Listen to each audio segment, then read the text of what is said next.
Hello बेटा, hello. Hello, good afternoon all of you. Sound बताओ, sound ठीक है?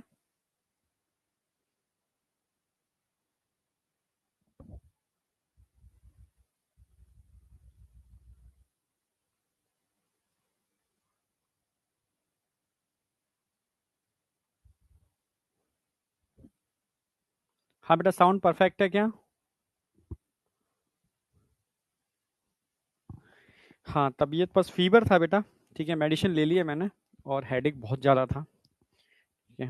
पहले से तो बेटर है ना। तभी क्लास थोड़ी सी बढ़वाई थी, मैंने कहा एक बार बस दर्द सही हो जाए ना तो हिम्मत करता है इंसान कि हाँ, मैं जो बोल रहा हूँ वो ठीक, चीज़ें सही जा रही हैं। ठीक है। No sound. साउंड ठीक है क्या? हम्म। हाँ ठीक है। मैं थोड़ा इसलिए टाइम थोड़ा शिफ्ट करवाया कि टैबलेट का असर हो जाए और तुम्हें सेशन प्रॉपर चला जाए, है ना।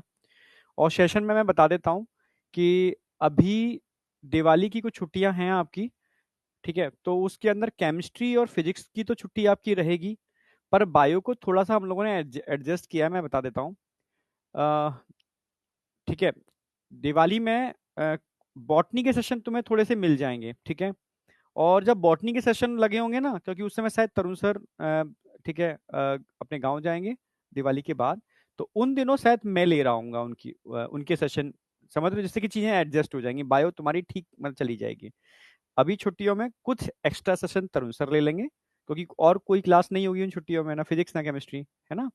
और बाद में जब ठीक है, हाँ, उनकी जगह कुछ सेशन मैं ले लूंगा, क्योंकि जब वो नहीं होंगे तो मैं सेशन ले लूंगा। तो दोनों का बराबर हो जाएगा। ओके। हाँ, छुट्टी शायद 3 दिन की होगी जो मुझे लग रहा है। ठीक है। हाँ, 3 डेज के लिए रहेगी। 3 डेज की रहेगी बिल्कुल। संडे मिला दोगे तो एक अलग है, नहीं तो Monday Tuesday Wednesday most probably 3 दिन की है। छठ पूजा की अलग होगी। ठीक है, छठ पूजा की अलग होगी, लगातार इतनी लंबी छुट्टी नहीं होगी छठ पूजा तक। ठीक है, छठ पूजा की हम अलग करेंगे। ओके। ठीक है। तो तुम सेलिब्रेट भी करो और लोड भी ना रहे, और जैसे बायो तुम्हारी एकदम परफेक्टली टाइमली, मतलब समझ रहे हो ना। हाँ, तो जैसे एसीपी सर भी राजस्थान रहते हैं तो वो तो जाएंगे। और अ, ठीक है, सर्विस सर कानपुर जाएंगे।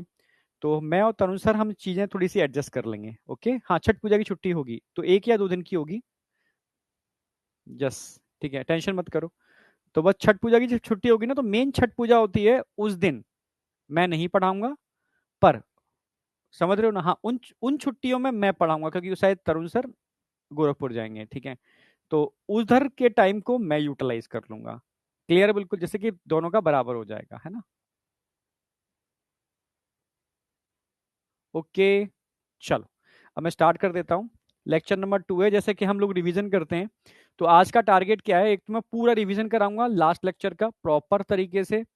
एक एक चीज याद कराते हुए चलूंगा। एनिमल किंगडम, ध्यान रखना, एनिमल किंगडम के सारे एग्जाम्पल टिप्स पर चाहिए मुझे। ठीक है। तो मैं ये सेशन मेरा रिवीजन पर डे चलेगा, जिसमें एग्जाम्पल पर हम फोकस करेंगे। ठीक है। अभी तो 2-3 सेशन निकल जाएंगे ना, फिर मैं तुमसे खुद पूछा करूंगा और तुम्हें कमेंट में सारे के सारे एग्जाम्पल फटाफट फटाफट बोलने हैं पर्टिकुलर टाइम के अंदर। क्लियर, बिल्कुल।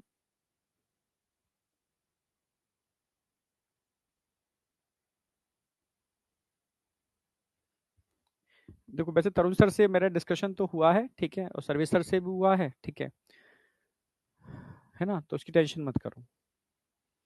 तो हम बात कर रहे हैं किसकी? एनिमल किंगडम में पॉरीफेराज कंप्लीट करने वाला हूँ, नाइडेरिया कंप्लीट करने वाला हूँ। ठीक है। इसको आप सिलेंट्रेटा भी कह सकते हो। ठीक है। और टीनोफोरा कंप्लीट करने वाला हूँ। रिवीजन की बात आती है, तो रिवीजन के अंदर सबसे पहले कल मैंने किंगडम एनिमेलिया के अंदर बताया था हमें पढ़ना क्या क्या है। तो हमें कुछ फाइलम पढ़ने हैं जो नॉन कॉर्डेट्स में आते हैं। पॉरीफेरा, ठीक है, सिलेंट्रेटा, टीनोफोरा, ठीक है, प्लेटी, एस्के, एनेलिडा, ऑर्थोपोडा, मोलस्का, एकाइनोडर्मेटा और हेमिकॉर्डेटा। ये सारे के सारे फाइलम, ये फाइलम है, नॉन कॉर्डेट्स में आते हैं। ये सब कर रहे हैं। तो आज का टारगेट हमारा क्या है? Coelenterata, Porifera, Coelenterata, Ctenophora. आज थोड़ा कम टारगेट लूंगा। फिर अगली क्लास के अंदर प्लेटी और एसके दोनों भाई भाई हैं, साथ साथ लेके चलते हैं। और इन्हीं के जैसे भाई एनिलिडा भी हैं। तो और आर्थ्रोपोडा, क्योंकि कॉकरोच में पढ़ाता हूं तो कॉकरोच में आर्थ्रोपोडा कवर हो जाता है पूरा का पूरा। ये चार एक साथ लेता हूं मैं। ठीक है। फिर मोलस्का, एकाइनोडर्मेटा, हेमिकॉर्डेटा, और इसका क्लासिफिकेशन में एक साथ लेता हूं। ये एक सिस्टम बना रखा है, इस तरीके से चलेगा। और फिर इन क्लासेस को हम 2 लेक्चर में खत्म करेंगे। साइक्लोस्टोमेटा, फिश, एम्फीबिया, ये एक क्लास में होंगे, और रेप्टाइल्स, एप्स, मैमल्स एक क्लास में होंगे। नहीं, 1, 2 क्लास, 3 क्लास, 4 क्लास और एक 5 क्लास। हार्डली 5 क्लास के अंदर मैं पूरा एनिमल किंगडम आपके ब्रेन के अंदर एकदम सेट कर दूंगा, ठीक है। और एक क्लास हमारी हो चुकी है, तो टोटल 6 क्लास हो गए। तो हम इसको आज आज मतलब टोटल 6 क्लास में खत्म करने वाले हैं। एक हमारी कंप्लीट हो चुकी है। आज का टारगेट मैंने बता दिया क्या है आपको, यानी दूसरी क्लास, तीसरी क्लास, चौथी, पांचवी, छठवीं, 6 क्लास मैक्स टू मैक्स, इससे ज्यादा नहीं है, ठीक है। आगे आ जाओ। कल मैंने आपको basic feature of kingdom Animalia बताए थे भी, एनिमल्स के बेसिक फीचर क्या है। किसी को एनिमल कब बोलोगे, उसको एनिमल तब बोलोगे बेटा, ठीक है। एनसीईआरटी तुम ओपन कर सकते हो। हाँ, एनसीईआरटी ओपन कर लो। एनसीईआरटी तो पूरी कवर्ड है, ठीक है। देखो मैं एनसीईआरटी से थोड़ा हटके कराऊंगा, थोड़ा अलग पैटर्न में कराऊंगा। एनसीईआरटी तो मेरी जरा, एनसीईआरटी से करा अगर मैं कराऊंगा तो 2 लेक्चर में सब कवर हो जाएगा। ओनली 2 लेक्चर में पूरा एनिमल किंगडम है, क्योंकि एनसीईआरटी में है नहीं ज्यादा, छोटा छोटा दे रखा है। तो एनसीईआरटी को तो तुम पूरा कवर मैंने इसमें ऐड कर दिया है, पर मैं थोड़ा अलग वे में कराऊंगा, थोड़ा अल्टीमेट वे में कराऊंगा। जैसे मेरी पैटर्न है, देखा भी हो कई लेक्चर मैंने किए हैं पॉइंट्स के अंदर कवर करके, उस तरीके से कराने वाला हूँ जो तुम्हें मेमोराइज हो और खेल खेल में याद हो जाए। तुम एक से पूछो, एक बार में पूरा का पूरा फाइलम खत्म, ठीक है। उस ट्रिक से कराऊंगा, ठीक है। तो multicellular eukaryotic holozoic mode of nutrition, holozoic पकड़ के निगल लेना, ठीक है। किसी प्लांट को, एनिमल को, ठीक है, उसके पार्ट को निगल लेने की प्रॉपर्टी एनिमल्स के अंदर होती है, प्लांट्स के अंदर नहीं होती, ठीक है। हाँ, गुड आफ्टरनून बेटा। तो ये 3 प्रॉपर्टी जिनके अंदर होंगी उनको सबको हम क्या बोलेंगे, मेटाजुअन्स। मेटाजुआ को हम 2 पार्ट में डिवाइड कर सकते हैं, पैराजुआ और यू मेटाजुआ। पैराजुआ वो होते हैं जिनमें only cellular level of organisation है। सेलुलर लेवल ऑफ ऑर्गेनाइजेशन का मतलब यूनिसेलुलर से नहीं है।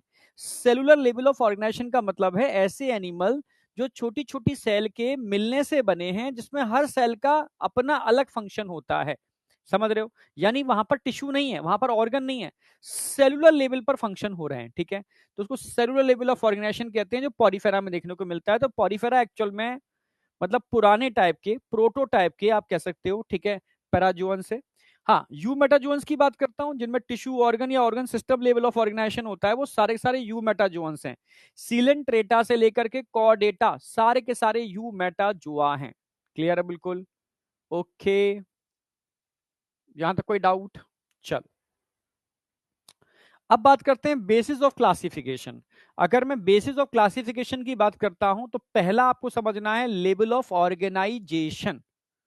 क्लियर है बिल्कुल, मैंने कल बताया भी था किसके बेस पर हम क्लासिफाई कर रहे हैं, लेवल ऑफ ऑर्गेनाइजेशन। मैंने बताया था सबसे पहला कौन सा लेवल आएगा, सबसे पहला सेलुलर लेवल आएगा, फिर टिश्यू लेवल आएगा, फिर ऑर्गन लेवल आएगा, फिर ऑर्गन सिस्टम लेवल आएगा। तो cellular level of organisation Porifera में मिलता है। इसमें कई सेल आए, एग्रीगेट हुए और मिलकर के उन्होंने एक, ठीक है, एक कह सकते हो एनिमल बनाया, इसको हम पॉरीफेरा बोलते हैं। तो ये आए कौन कौन आया, तो आप बोलोगे flagellated protozoa. Yes, flagellated protozoa इकट्ठे हुए, मिलकर के उन्होंने अपने सारे काम को सेलों ने डिवाइड कर लिया और एक ऑर्गेनाइजेशन बनाया, जिसको सेलुलर लेवल ऑफ ऑर्गेनाइजेशन बोलते हैं, ठीक है। और बन गया एक एनिमल, पहला एनिमल, पहला मल्टी सेलुलर एनिमल जो यूकैरियोटिक भी है और मल्टी सेलुलर भी है, ठीक है। और होलोजोइक मोड ऑफ न्यूट्रिशन भी मिलता है इसके अंदर। तो आ गया पॉरीफेरा। फिर मैंने बताया कई सेल मिलकर के एक जैसा काम करने लगे और बन गया टिश्यू। क्लियर है बिल्कुल। फिर टिश्यू लेवल ऑफ ऑर्गेनाइजेशन आया, सिलेंटेटा और टीनोफोरा में यही देखने को मिलता है, टिश्यू लेवल ऑफ ऑर्गेनाइजेशन। फिर कई टिश्यू ने मिलकर के ऑर्गन बना लिए, ठीक है। वो ऑर्गन पर्टिकुलर काम करने लगे, हर चीज के लिए अलग अलग ऑर्गन था, तो उसको ऑर्गन लेवल ऑफ ऑर्गेनाइजेशन कहते हैं, जो प्लेटीहेल्मिन्थीज में मिलता है। बस उसके बाद जितने भी एनिमल आए सबके अंदर organ system level of organisation था, यानी कई ऑर्गन मिलकर के एक सिस्टम बनाते हैं जो एक पर्टिकुलर काम को करने के लिए रिस्पॉन्सिबल है। जो पहले ऑर्गन कर रहा था और उससे पहले एक टिश्यू कर रहा था, उससे पहले एक सेल कर रही थी, अब वो सिस्टम कर रहा है डाइजेशन का। क्लियर है, रेस्पिरेशन का, कोई भी आप ले लो सिस्टम, ठीक है। तो फिर organ system level of organisation एसके एलिमेंटीज से कॉर्डेटा सभी के अंदर मिलता है।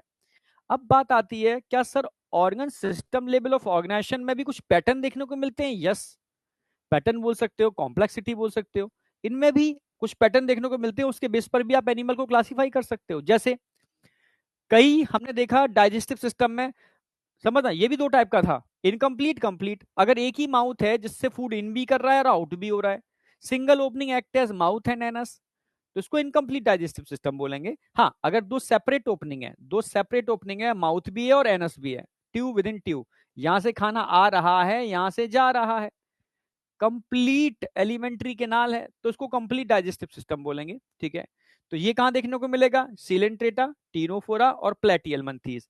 इसके बाद एसके एलमंथीज में फेरिंग्स बन गया था, इनकी पूरी प्रॉपर एलिमेंट्री केनाल जैसा स्ट्रक्चर बन गया था, पूरा माउथ और एनस दोनों मिलता है इसके अंदर।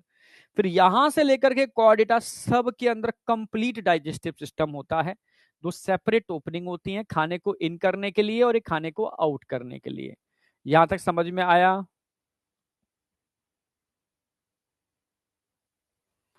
ओके, हाँ, चलो। फिर सर्कुलेटरी सिस्टम तो हम आपको बता भी चुके हैं, सर्कुलेटरी सिस्टम के अंदर ओपन और क्लोज दो टाइप का होता है। ठीक है, ओपन कहां देखने को मिलता है, लीच, एनिलिडा के अंदर सिर्फ लीच। ठीक है, ऑर्थोपोडा पूरा, मोलस्का, हेमिकॉर्डेटा और यूरोकॉर्डेटा, जबकि यहां पर एनिलिडा, पूरा एनिलिडा क्लोज होता है एक्सेप्ट लीच। ठीक है, सिफेलोपोडा, सिफेलो मतलब हेड, पोडा मतलब पैर, सिर पर पैर, बताओ किसके होते हैं सिर पर पैर?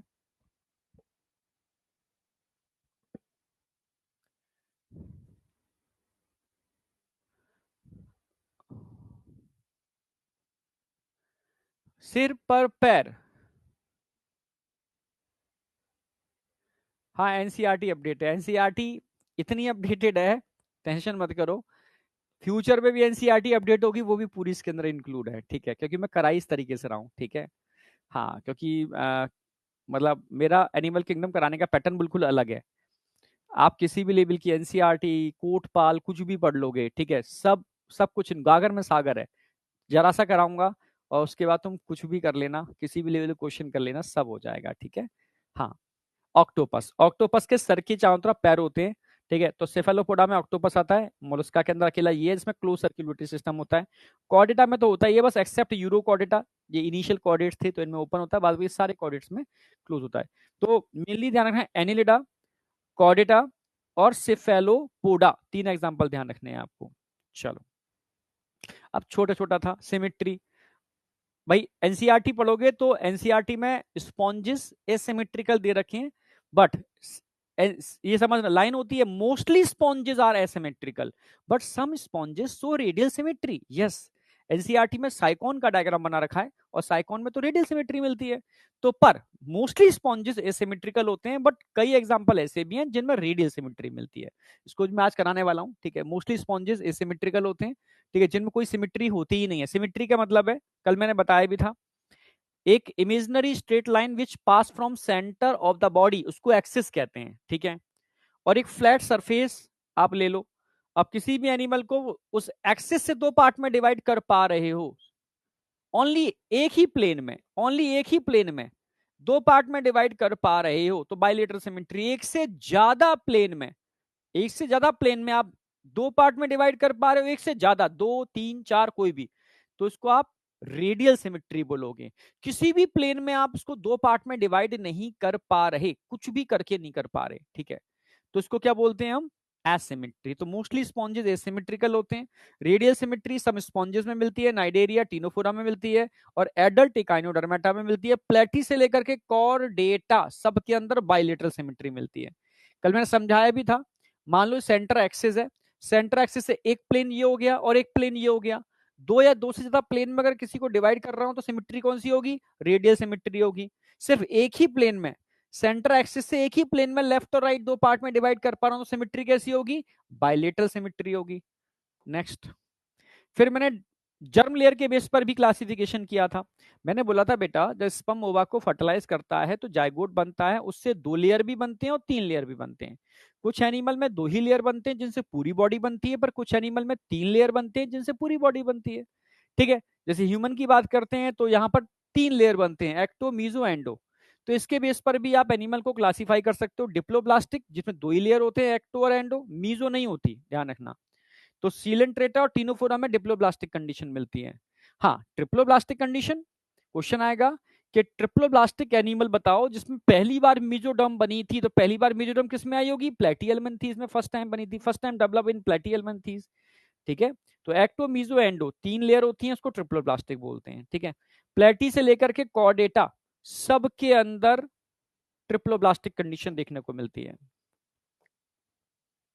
Coelom, it is a internal space या कैविटी, ठीक है, जो आपकी बाहर की बॉडी वॉल और अंदर की गट वॉल के बीच में होती है, यानी एक्टो और एंडो के बीच में होती है वो। ठीक है, और मीजोडर्मल टिश्यू से लाइंड होती है, यानी अंदर मीजोडर्मल टिश्यू से मिलकर के बनी होगी, उस कैविटी को हम बोलते हैं सीलोम।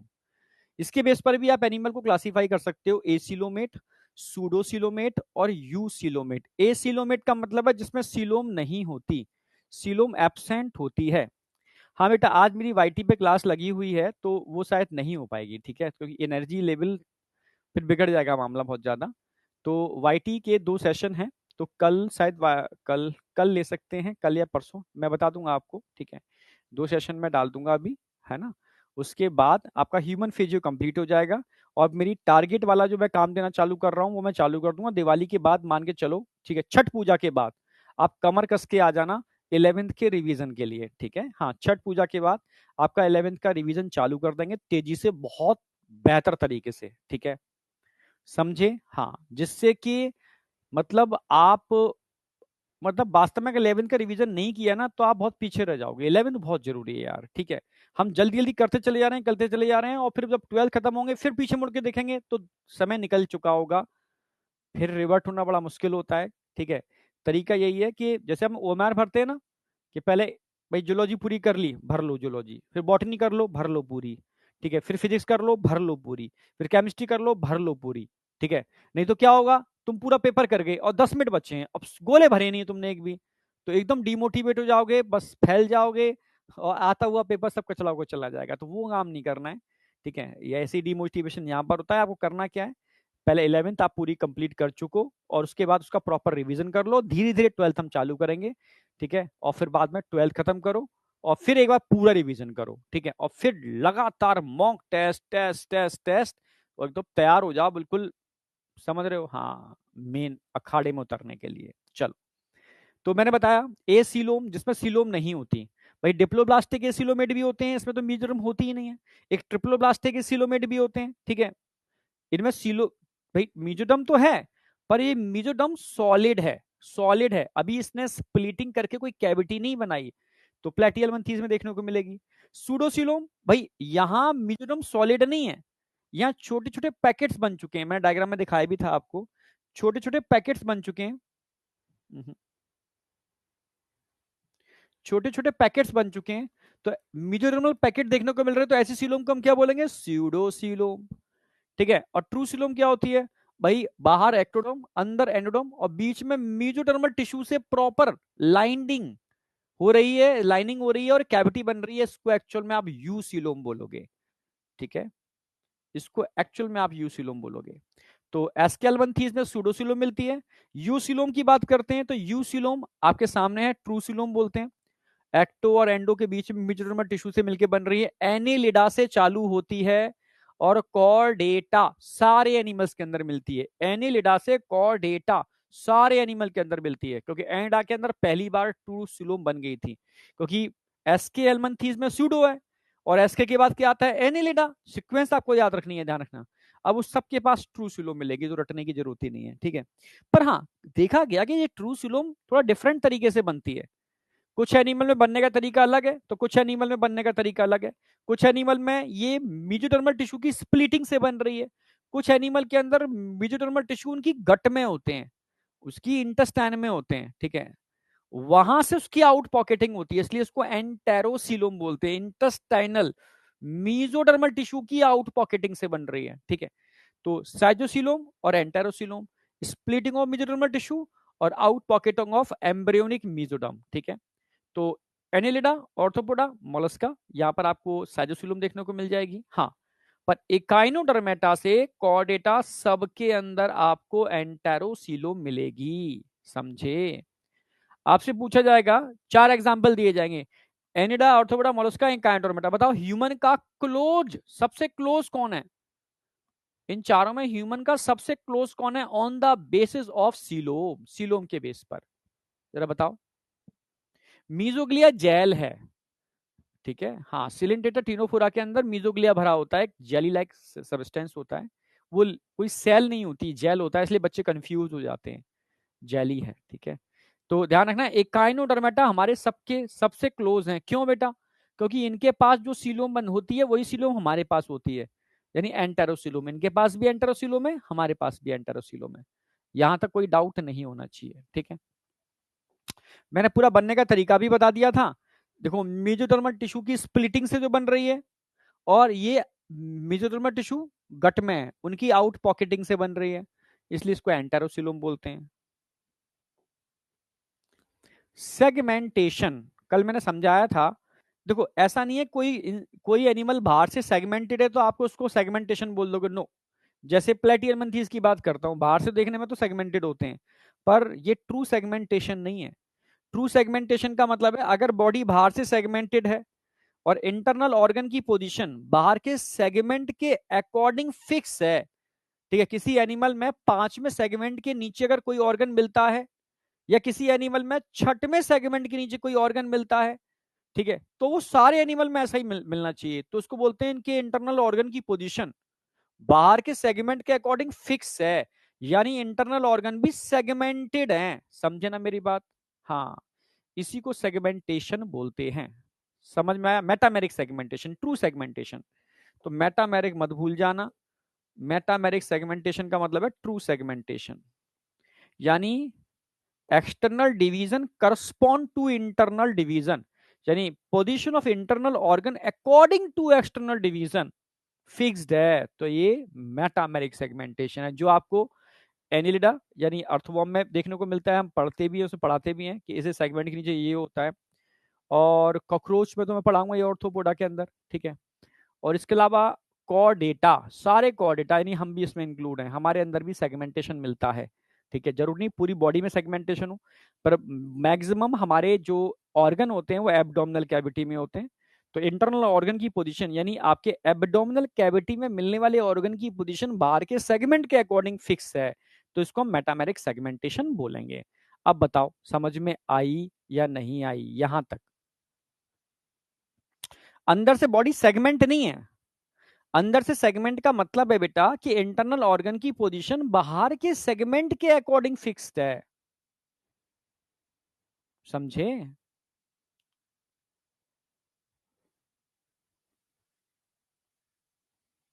अच्छा एक बात समझ में आ गया, यहां तो कोई डाउट है? All clear? Yes sir.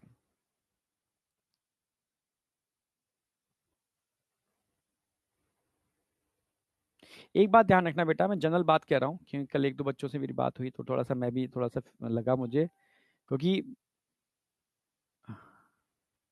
ध्यान रखना टीचर थोड़ा सा इमोशनली होता है, ठीक है, क्योंकि अगर इमोशनल नहीं होगा ना तो फिर वो प्रोफेशनल पढ़ाना, वो मतलब पढ़ाना होता है, सिलेक्शन के लिए नहीं होता। मैं थोड़ा सा मतलब समझता हूँ इस चीज़ को। अगर टीचर इमोशनली बच्चे से जुड़ा है, ठीक है, कनेक्टेड है, तो वो अपना पूरा मतलब उस लेवल का देगा जो बाकी में उसको एक मेडिकल कॉलेज में एंटर कराने के लिए जरूरत हो, जो टारगेट हो, ठीक है। पढ़ाना ऐसा नहीं होता कि बस पढ़ा दिया काम खत्म, आपका सिलेक्शन हो या ना हो मैंने अपना काम कर दिया यार, इट्स ओके, नो। जब तक एक्चुअल में आप अपने लक्ष्य या टारगेट तक नहीं पहुंच पा रहे, ठीक है, समझना मेरी बात में बहुत इंपॉर्टेंट। दो बच्चों ने आज कुछ मैसेज लिखे थे मेरे मुझे, ठीक है, मैं नाम नहीं लूंगा, ठीक है, मतलब मुझे अच्छा नहीं लगा कि कल मैंने याद हो कुछ बच्चों को बोल दिया था, ठीक है, कि ऐसे ऐसे करके ऐसे, क्योंकि देखो टीचर का हक होता है डांटना, ठीक है। जैसे मैं मुझे याद है, मैं आज उन टीचरों को याद भी करता हूँ, बहुत रिस्पेक्ट करता हूँ, उन्होंने मुझे डंडों से मारा था, ठीक है, हाँ। टीचर डांटता कब है बताओ, मारता कब है? जरा आपसे जनरल पूछना चाह रहा हूँ, ठीक है, तभी तो भाई किसको डांटेगा या मारेगा या जो भी करेगा, भाई समझ रहे हो ना मेरी बात? जिसको अपना हक समझता होगा तभी तो डांटेगा मारेगा। हाँ मैं ये मानता हूँ, ठीक है, इतना नहीं डांटना चाहिए कि वो डर जाए, मैं डराने वाला नहीं डांटता, ठीक है, जिसे को पूछ ही ना पाए, पर इतना तो डांट सकता हूँ ना, तो टीचर का हक है कि यार कि तू गलत कर रहा है, कि ये ऐसा मत कर, ऐसा करेगा तो ठीक है, डायरेक्शन तेरी गलत हो जाएगी। बस मैं ये कहता हूँ कि अगर आपको, मेरी छोड़ो यहाँ तो छोड़ो, हम तो ऑनलाइन है, अगर आज की मैं ट्रेंड देख रहा हूँ, मैं आकाश में था उस समय, तो एक बच्चे को किसी टीचर ने डांटा था, तो उसके पेरेंट्स आके लड़ गए थे कि डांटना नहीं है मेरे बच्चे को, ठीक है, हमारे पास पैसा है, हम उसको कुछ ना कुछ करा लेंगे, पर हम बच्चे को नहीं चाहते डांटे। तो मुझे लगा कि अब ट्रेंड चेंज हो गया है, तभी तो मैक्सिमम बच्चे सेलेक्ट कौन से हो रहे हैं, ठीक है। कई पेरेंट्स आते हैं कि सर आपको सौंप दिया है, चाहे ठोको पीटो मारो, बस सिलेक्शन होना चाहिए इसका, ठीक है। क्योंकि उनको पेरेंट्स को पता है, उनको पता है कि सर हमने भी खूब मार खाई है, खूब पिटाई की है, तब हम आज आज इस ओहदे पर हैं। कई तो उसमें एम्स के बहुत सीनियर डॉक्टर्स थे, ठीक है। तो उनको पता है कि एक्चुअल में हीरा इंसान तभी बनता है जब उसको खूब पीटा जाए, पीटा का मतलब खूब तराशा जाए, है तो पत्थर ही, जब जितना आप पीट लोगे तराश लोगे तभी तो हीरे में कन्वर्ट होगा। आप जानते हो, ये मतलब कहावतें नहीं है, एक टर्म भी सुना होगा, सोना तभी बनता है जब खूब उसको तपाया जाए, सिंपल सी बात है, ठीक है। जानते हो ना, एक मंदिर में रखी हुई जो मूर्ति जिसको आप प्रभु ईश्वर कहते हो, ठीक है, और एक पत्थर जो नॉर्मल पड़ा हुआ है, अंतर क्या है, उसको तराशा गया है, खूब उस पर हथौड़ी छेने चले हैं, तब वो उस लायक बना है जिसकी उसका पूजन हो रहा है, ठीक है। तो अगर कोई टीचर आपसे कुछ कह दे, डांट दे, तो कहीं ना कहीं आपका हित होगा ना उसके अंदर, ठीक है। हाँ, कल दो बच्चों ने कुछ ऐसी उल्टी सीधी बातें मतलब मुझे लगी, ठीक है, कल कमेंट करके उनका नंबर भी मिल गया होगा, कहाँ से मिल गया पता नहीं, जो भी है। तो खैर मैंने तो ब्लॉक कर दिया, क्योंकि ऐसे मैं समझ जाता हूँ किसकी मेंटेलिटी क्या है, और बहुत कम होती है मेंटेलिटी जो इम्प्रूव कर पाए। अगर बच्चे सुन रहे हैं और अपनी मेंटेलिटी को इम्प्रूव कर लें, ठीक है, वो दोनों दोस्त हैं, ठीक है, हाँ, तो ठीक है, एक दोस्त दूसरे दोस्त के लिए बोल रहा है, ठीक है, पर एक्चुअल में ये तो अभी स्टार्टिंग है लाइफ की, ठीक है, बिल्कुल, मतलब भाई पहली सीढ़ी है। अभी तुम क्या कर रहे हो, तो कुछ नहीं कर रहे हो, ठीक है, असली जिंदगी तो जीनी है तुम्हें अभी, ठीक है। यहाँ तो तुम बस अभी तैयारी कर रहे हो, ठीक है, हो सकता है नीट में हो, कईयों का नहीं होगा, कुछ और करेंगे।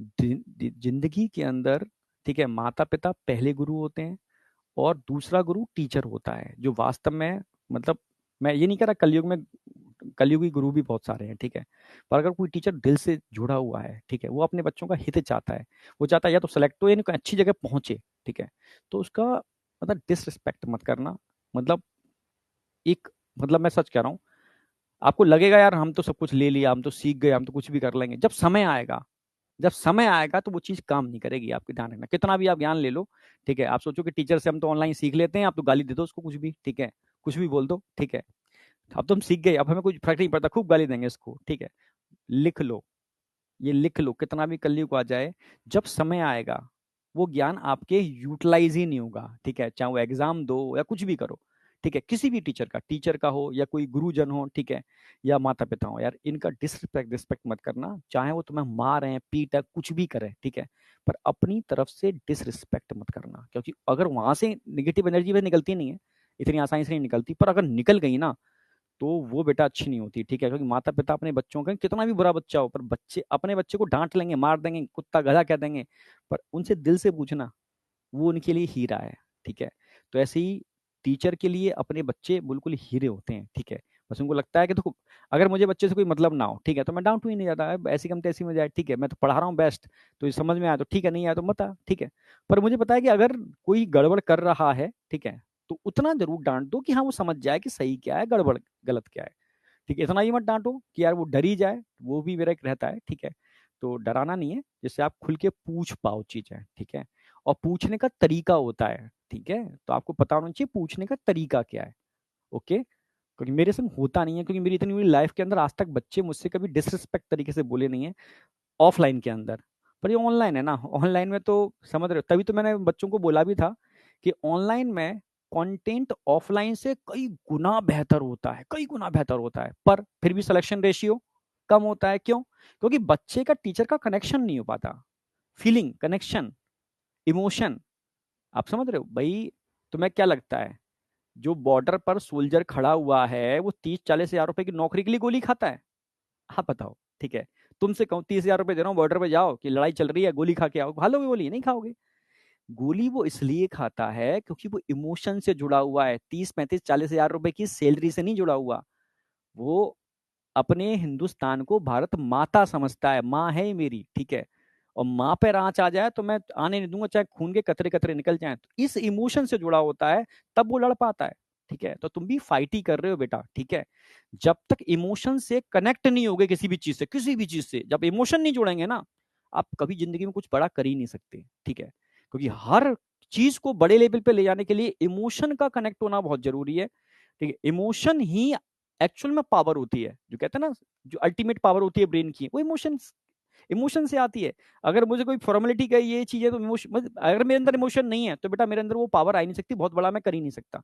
तो ये मैं आपके लिए बता रहा हूँ, जब तक आप इमोशन से चीजों से कनेक्ट नहीं होगे, आप अपने टारगेट को, कोई भी टारगेट हो, अचीव ही नहीं कर सकते। इतने इंटरव्यू देख लो, कितने भी इंटरव्यू देख लो, ठीक है। मैं उस बच्चे का जो बिहार में एक बच्चा था, जो मतलब जिसकी बहुत सारी सिस्टर थी, ठीक है, अकेला लड़का था, ठीक है। और मतलब जी न्यूज वालों ने इंटरव्यू लिया था, टीन में से पानी बह रहा था, और आरा मशीन बगल में लगी हुई है, वहां उसकी चौकी जो नहीं, उस पर बैठ करके पढ़ाई करता था, आईआईटी क्वालिफाई किया, ठीक है। तो उससे पूछा गया, भाई तू कैसे पढ़ कैसे रहा है यहाँ पर, या तो हम खड़े भी नहीं हो पा रहे इंटरव्यू लेने के लिए, ठीक है। समझ रहे हो, तो कर मुझे मुझे इसकी आवाज सुनाई नहीं देती, मुझे तो इमोशन जुड़ा हुआ है, क्योंकि मुझे तो बहनों की शादी करनी है, ये पानी यहाँ से लीक हो रहा है, ये सही कराना है, मैं अकेला भाई हूँ, मुझ पर डिपेंडेंसी है। तो मुझे ये जितने भी नगाड़े बज रहे हैं सुनाई नहीं देते, मुझे तो सिर्फ टारगेट दिख रहा है अपना, ठीक है। तो वो जुड़ गया इमोशन से, जब तक इमोशन से नहीं जुड़ोगे, कोई टारगेट आप अचीव कर ही नहीं सकते। क्योंकि आप अगर मेडिकल फील्ड में गए हो तो क्यों गए हो पता तो होना चाहिए भाई, धक्का देके भेजा है तो सिलेक्शन नहीं होगा। सुन लो मेरी बात, ठीक है। अगर आप किसी इमोशन से जुड़े हो कि मुझे ये करना है, तो ये मेरा टारगेट है, तो आप सेलेक्ट हो जाओगे, ठीक है। धक्का देके सिलेक्शन नहीं होगा, क्योंकि हर फील्ड के अंदर बहुत कंपटीशन है। यहाँ इमोशन से कनेक्ट होगे तभी तुम अपने टारगेट तक पहुंच पाओगे, ठीक है। चलो खैर, जो बातें मैं बोलनी थी मैंने बोल दी, वापस वापस आ जाओ।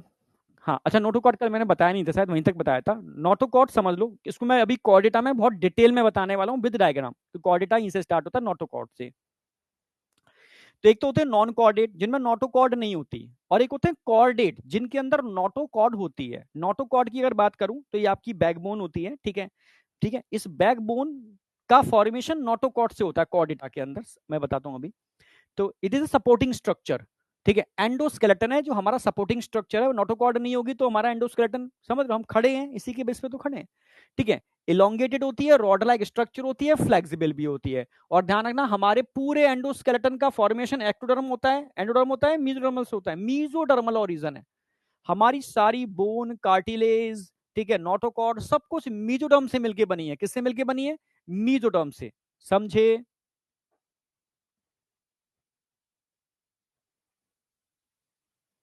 हाँ बिल्कुल सही, तूने सही कहा। जैसे किडनी बहुत अच्छा एग्जांपल है सेगमेंटेशन का, यस। किडनी इतने से इतने सेगमेंट के बीच में मिलती है, बिल्कुल ऐसे बॉडी के हर पार्ट इतने से इतने सेगमेंट के बीच में मिलते हैं।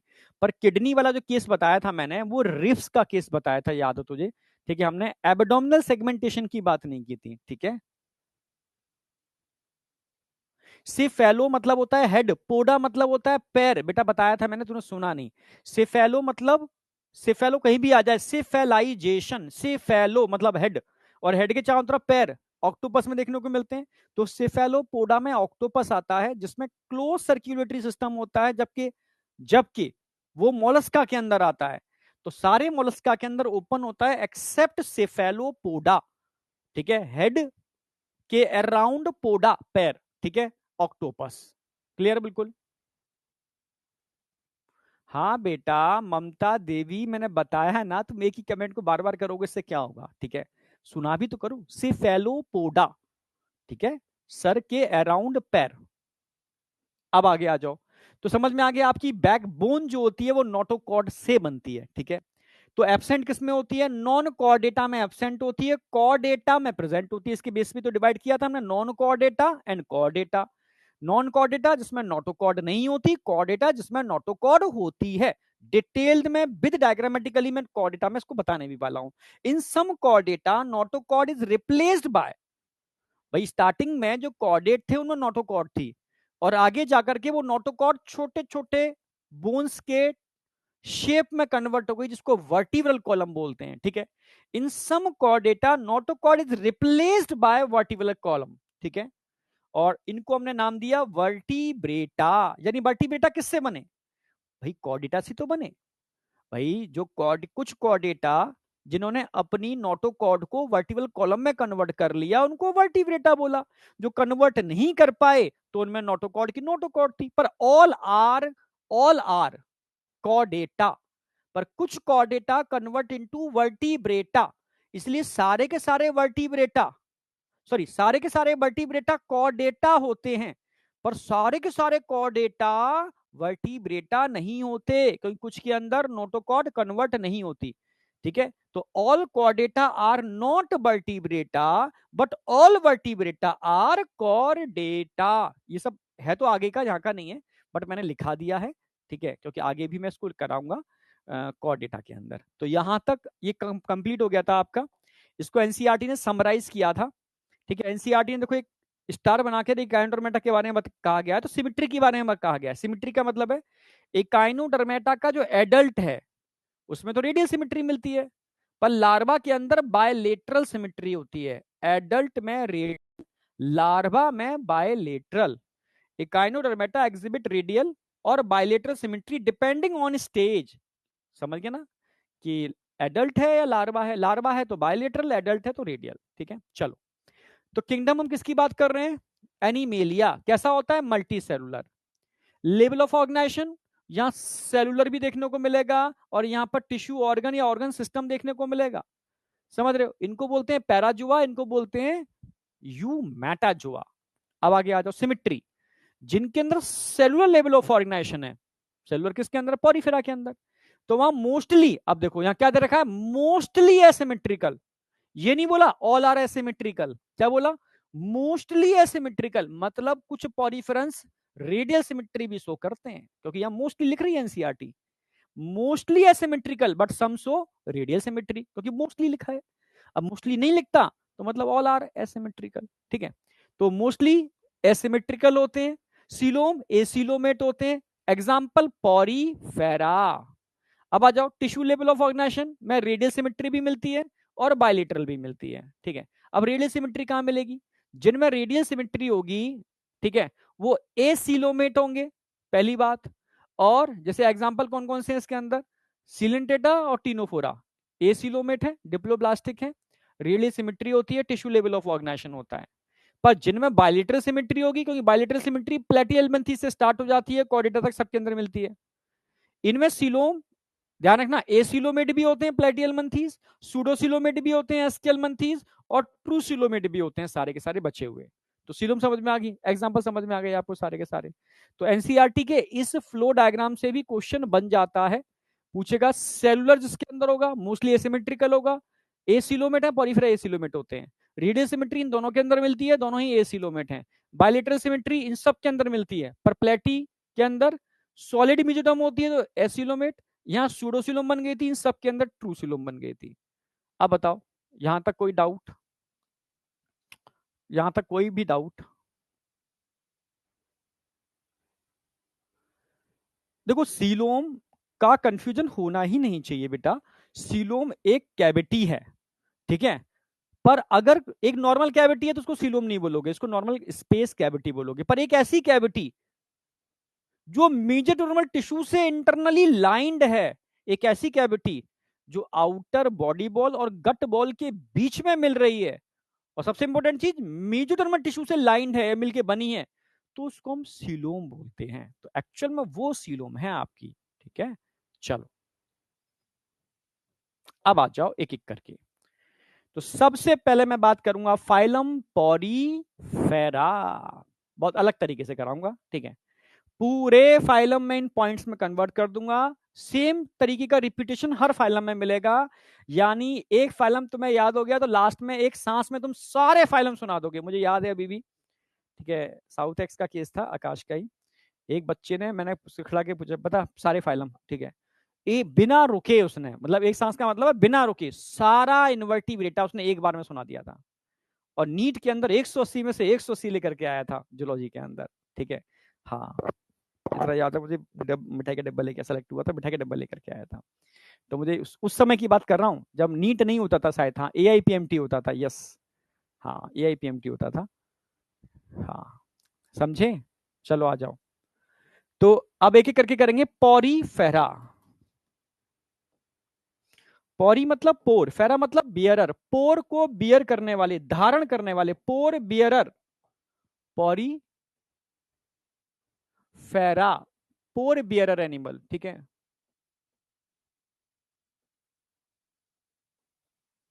फेरा मतलब बियर करना, बियरर, पोर बियरर, ठीक है, पोर को धारण करने वाले, ठीक है, पोर बियरर, ठीक है। पौरी फेरा पोर बियरर एनिमल को बोलते हैं, समझे? Clear clear clear, all clear.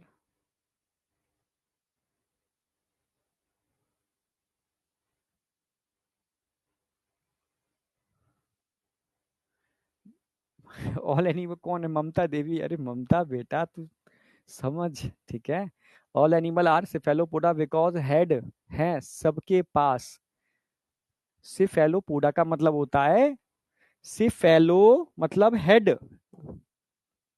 पोडा मतलब पैर, हेड के चारों तरफ जो पैर होते हैं। अब बता, तेरे हेड के चारों तरफ पैर हैं? बता, तू ही बता, तेरे हेड के चारों तरफ पैर हैं? ऑक्टोपस के हेड के चारों तरफ पैर होते हैं, समझे? सिफेलोपोडा, सिफेलो से पोडा जुड़े हुए हैं, सारे एनिमल के सिफेलो से पोडा नहीं जुड़े होते। समझ में आया ममता?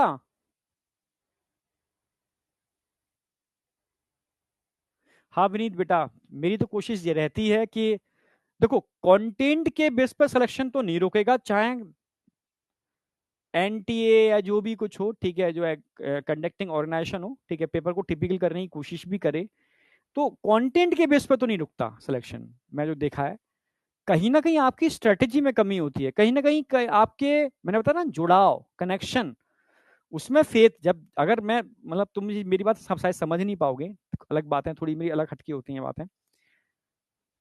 एक मंदिर है, समझना, या मस्जिद या गुरुद्वारा या चर्च, ठीक है, आप जिसको भी फॉलो करते हो, सारा खेल समझना विश्वास का ही तो है।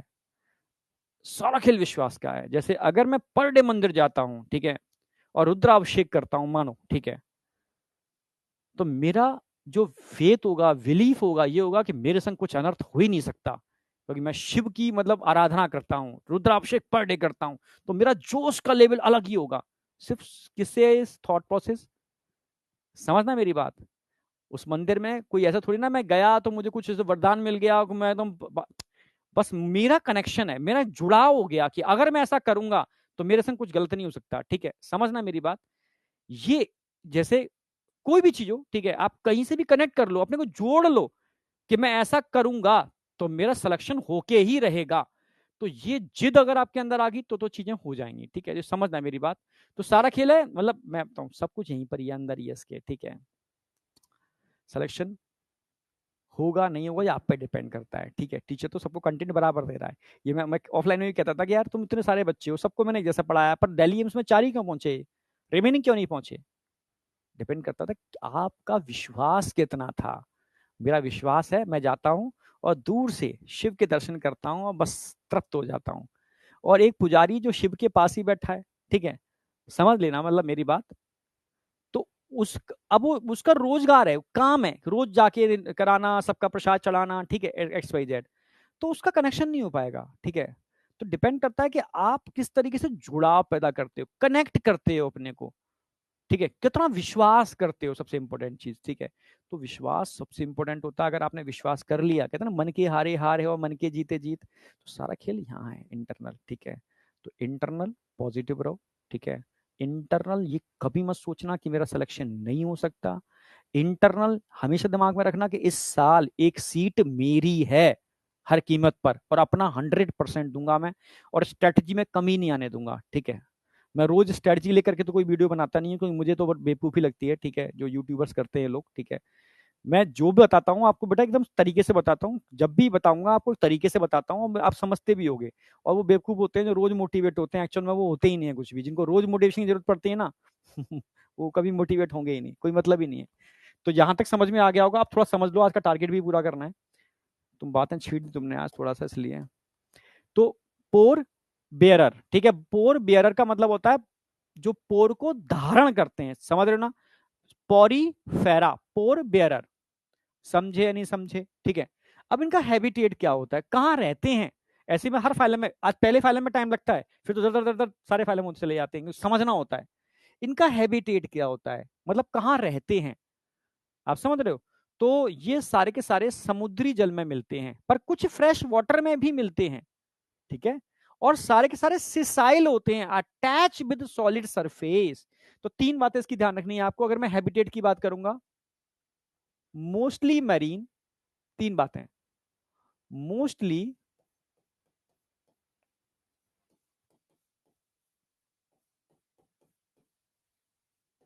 मरीन मतलब समुद्री जल में मिलते हैं, ठीक है, but some present in fresh water, some present in fresh water.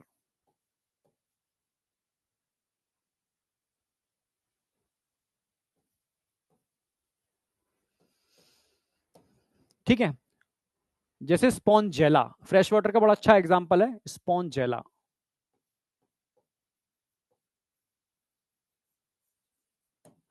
ठीक है, और all are sessile, all are sessile, all are sessile.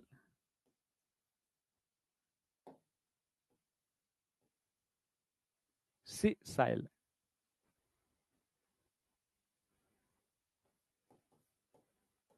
All are sessile. Sessile का मतलब होता है attach with solid surface, sessile समझते हो? सिसाइल मतलब होता है attach with solid surface, sessile. ठीक है, attach with solid surface, double S I L E होना चाहिए जहां तक है।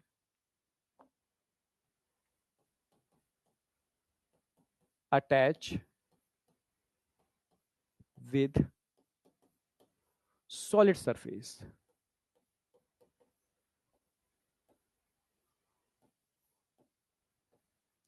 अटैच विद सॉलिड सरफेस, ठीक है, mostly marine, some present in fresh water जैसे स्पॉन्जेला, ऑल आर सेसाइल मतलब अटैच विद सॉलिड सरफेस, ये इनका हैबिटेट हो गया। ऐसे हर फाइलम का मैं हैबिटेट बताऊंगा, आज मैं पूरा समझाऊंगा आपको कि कैसे कैसे हम सारे फाइलम लेके चलेंगे, फिर बड़ा बड़ा मतलब फिर फटाफट फटाफट चीजें उनसे ले जाएंगे, ठीक है। अब बात करते हैं लेवल ऑफ ऑर्गेनाइजेशन। आप जानते हो इनमें किस टाइप का लेवल ऑफ ऑर्गेनाइजेशन देखने को मिलने वाला है? आप जानते हो यहां पर मिलेगा cellular level of organisation.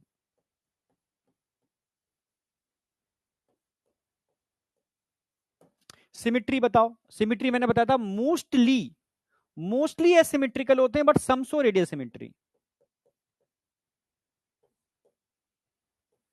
Mostly asymmetrical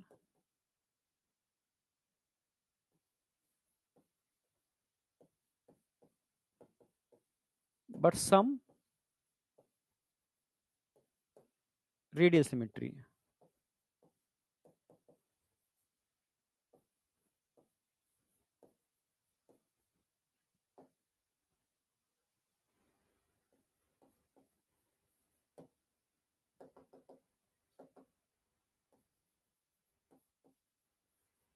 अब इसका प्यारा एग्जांपल है, एनसीईआरटी ने डायग्राम भी दे रखा है, ठीक है, साइकॉन, साइकॉन ही है, ठीक है, साइकॉन का अच्छा से हाँ डायग्राम भी दे रखा है इन्होंने, ठीक है।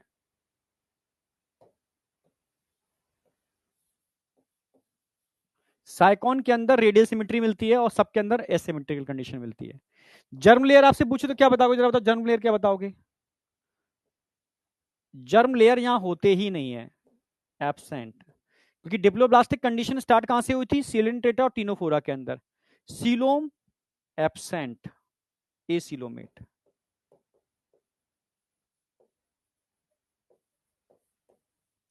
सेगमेंटेशन नहीं होता यहां पर, एब्सेंट। डाइजेशन यस, डाइजेशन ध्यान रखना यहां पर इंट्रासेलुलर होता है, यानी ये फूड को पकड़ते हैं सेल और सेल अपने अंदर लेके चले जाते हैं, तो इंट्रासेलुलर, इंट्रासेलुलर डाइजेशन।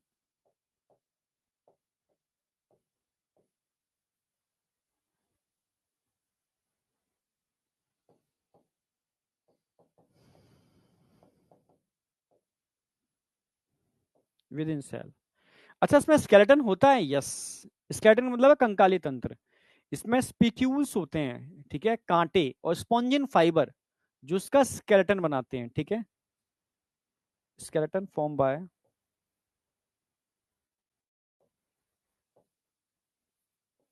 स्पिक्यूल्स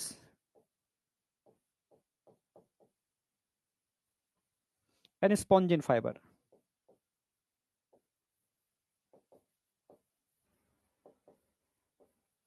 ये इसके स्केलेटन का काम करते हैं, जो इसको सपोर्ट प्रोवाइड कराते हैं, ठीक है। अच्छा, अगर मैं आपसे कहूं कि पॉरीफेरा में रेस्पिरेशन कैसे होता है, बॉडी सरफेस, कोई ऑर्गन तो है नहीं, बॉडी सरफेस।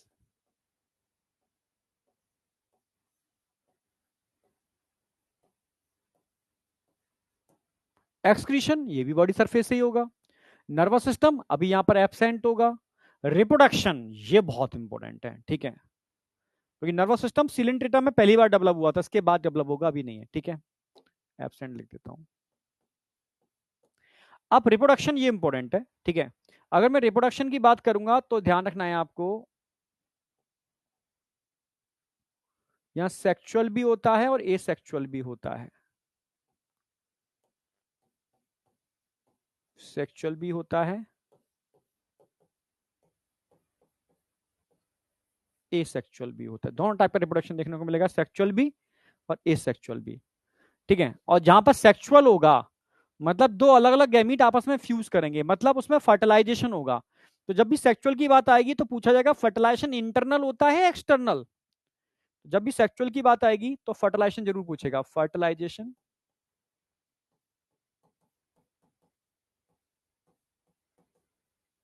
तो फर्टिलाइजेशन ध्यान रखना इसके अंदर इंटरनल होगा। कैसे होगा पूरा डायग्राम मैं अभी समझाऊंगा, ठीक है। क्लियर है बिल्कुल। और सेल्फ होगा क्रॉस, फर्टिलाइजेशन इंटरनल होगा एंड क्रॉस होगा। इंटरनल याद रखो, सेल्फ क्रॉस तो अभी नहीं बोल सकते इसको, ठीक है। इंटरनल होगा, बस ना याद रखो, ठीक है। अब एसेक्सुअल, यस, एसेक्सुअल देखने को मिलता है। तो एसेक्सुअल के अंदर इसके अंदर फ्रेगमेंटेशन होता है, यस।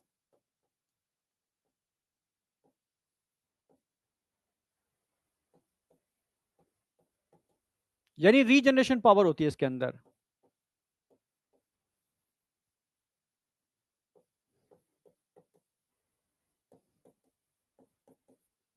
ठीक है, इसके अलावा इसमें बडिंग भी होती है। बडिंग भी होती है, बड होती है ना, बड प्लांट के अंदर बड होते हैं, ठीक है, बड निकल आते हैं। तो बड दो टाइप के होते हैं, एक एक्सटर्नल भी होते हैं और इंटरनल भी होते हैं। बडिंग दो टाइप की हो सकती है, एक्सटर्नल एंड इंटरनल।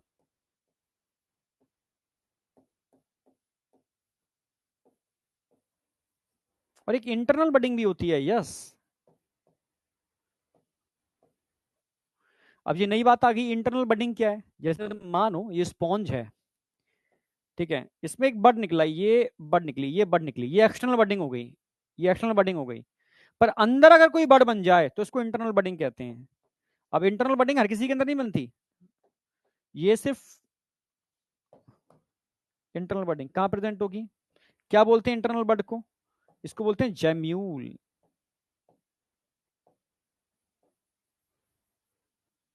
कैसा होता है जेम्यूल, डायग्राम बना के दिखाता हूं। ऐसा होता है, एक बड होती है इंटरनल बड, फ्रेश वाटर स्पॉन्ज में मिलती है, जो तालाब के पानियों में रहती हैं। फ्रेश वाटर का मतलब है तालाब का पानी, और तालाब का पानी सूखता भी आप जानते हो।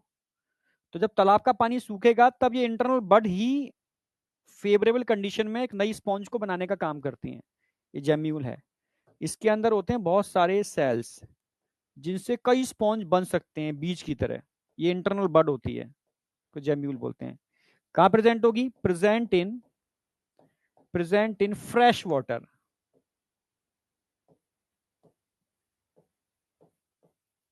स्पॉन्ज।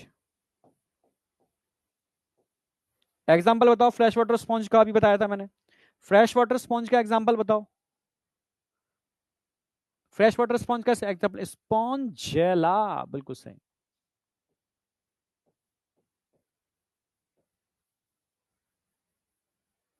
फ्रेश वाटर स्पॉन्ज का एग्जाम्पल स्पॉन्जेला, ठीक है। इसमें इस तरीके से कांटे होते हैं, स्पिक्यूल्स, स्पॉन्जिन फाइबर भी होते हैं अंदर, और ये पोर होता है, यहीं से निकल करके ढेर सारी स्पॉन्ज को बना सकते हैं। समझ रहे हो, जैसे एक तालाब है, तालाब का पानी सूख गया, ठीक है, तो इंटरनल बड अंदर बन जाते हैं, और जब बारिश होती है और फिर पानी आता है तो यही इंटरनल बड कई स्पॉन्ज को बनाने के लिए रिस्पॉन्सिबल होंगे।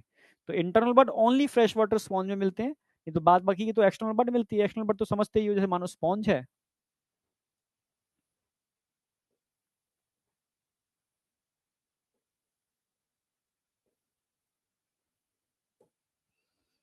ये बाहर निकल गई, ये एक्सटर्नल बडिंग हो गई, ये एक्सटर्नल बडिंग है।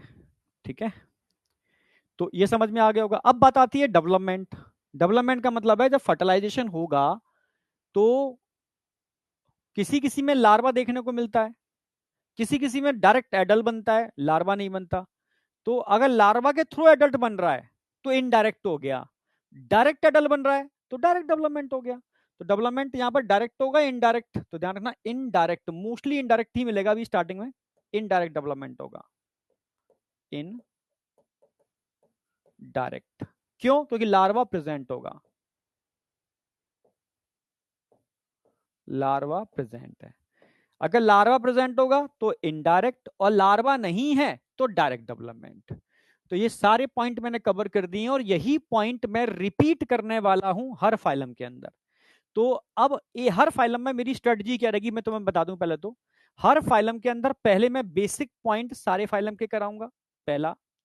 फिर मैं उस फाइलम का स्पेसिफिक फीचर, जो हर फाइलम का एक स्पेसिफिक फीचर है, यहाँ कैनाल सिस्टम है, ठीक है, अभी मैं सिलेंटेटा कराऊंगा तो उसमें पॉलिप और मेडुसा दो स्टेज मिलती हैं, अल्टरनेशन ऑफ जनरेशन, वो उसका स्पेसिफिक फीचर है। जब टीनोफोरा कराऊंगा तो टीनोफोरा में तो खैर 2 लाइन का ही है, ज्यादा नहीं है, ठीक है। उसमें बायोल्यूमिनिसेंस, रात में चमकते हैं जैसे जुगनू, ठीक है। जो स्पेसिफिक फीचर है वो लिखा दूंगा मैं उसके, ठीक है। फिर उसके बाद मैं एनिलिडा कराऊंगा, ऐसी आर्थ्रोपोडा, इनके सबके जो स्पेसिफिक होंगे वो बाद में कराऊंगा, फिर एग्जाम्पल। तो 3 स्टेप में हर फाइलम आपका कवर होगा। बेसिक फीचर जो सबके कॉमन होंगे, बस यही हेडिंग लिखी होंगी, हम लिखते जाएंगे तो आपको क्या होगा, कंसेप्ट जनरेट होंगे। क्योंकि एनिमल किंगडम बेटा याद नहीं हो सकता किसी को, ठीक है।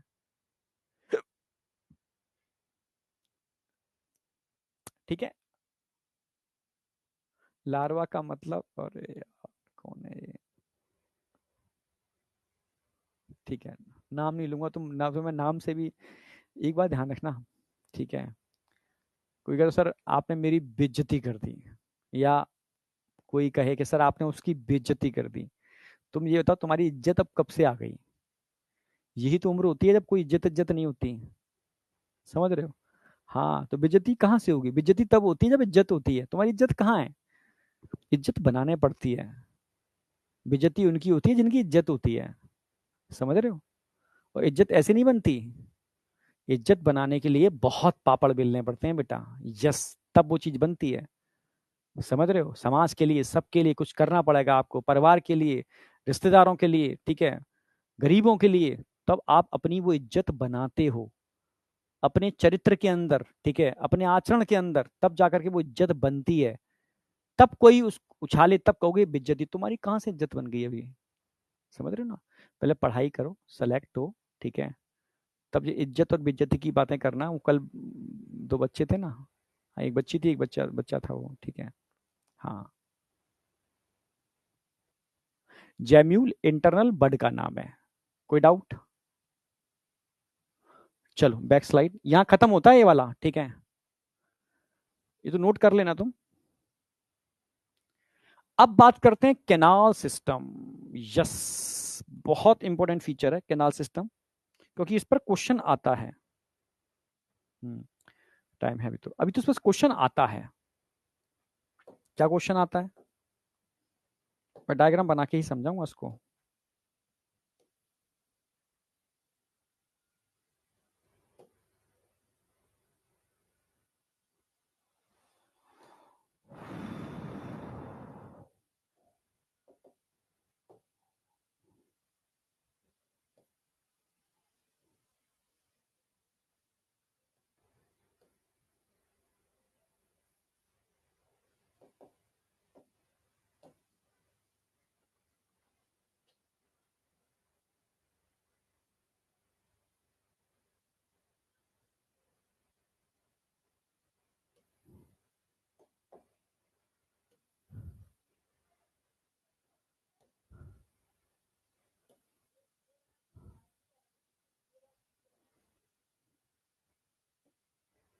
ड्रॉ कर लो मेरे साथ ही।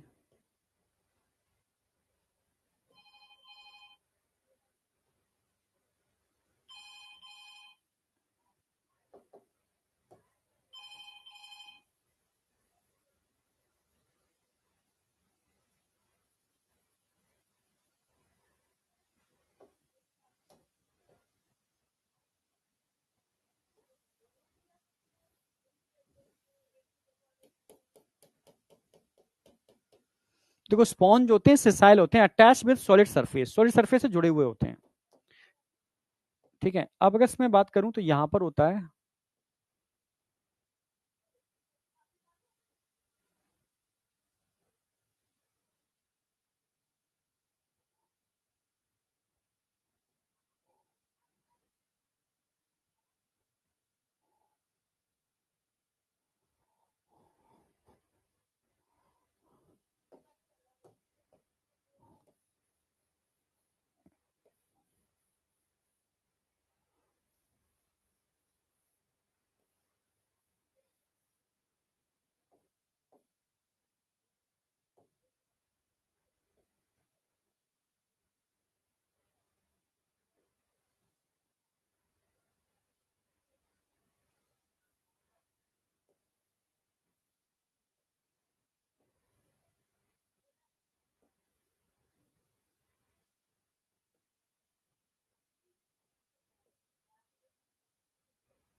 ठीक है, क्लियर है। चलो, अब यहां इस तरीके से होते हैं इसमें स्पिक्यूल्स, कांटे, जिसका स्केलेटल सिस्टम है।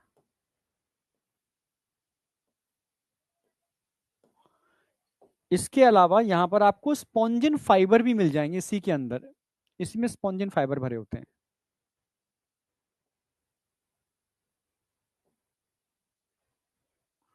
इसके अलावा खास टाइप के सेल्स होते हैं जो यहाँ होते हैं, इनको आर्क्योसाइट्स कहते हैं। ये स्पॉन्ज की किसी भी सेल में कन्वर्ट होने में सक्षम होते हैं। इसके अलावा बेटा अगर ध्यान से देखोगे तो इनके अंदर खास टाइप के सेल्स होते हैं, इनको बोलते हैं कॉहिनोसाइट्स, कॉलर सेल्स। और ये इनमें कॉलर होता है इस तरीके से, ये कॉलर होता है इनमें इस तरीके से, और इनके अंदर फ्लैजलम होता है। मैं दो ही बना रहा हूं, वैसे बहुत सारे होंगे, ठीक है। फ्लैजलम ये फ्लैजलम जो हर समय मूव करता रहता है, हर समय मूवमेंट करता है। ठीक है, बाहर की जो लेयर है, बाहर वही इसकी बात के भाई, बाहर जो है पिनेकोसाइट्स होते हैं, अंदर कॉहेनोसाइट्स होंगे, कॉहेनोसाइट पूरे में होंगे अंदर। तो दो ही बनाए हैं मैंने, तुम चाहो तो बना सकते हो और भी।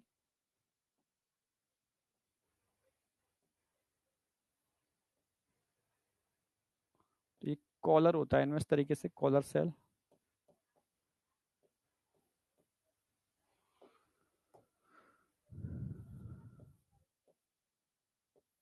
इस तरीके से होते हैं कॉहेनोसाइट्स, पूरे में अंदर होंगे, दो दिखा दिए मैंने। तो मैं लिखना चालू कर रहा हूं, ये तो हो गए बेटा पिनेकोसाइट्स। ठीक है, ये हो गए स्पिक्यूल्स, ये हो गए स्पॉन्जिन फाइबर,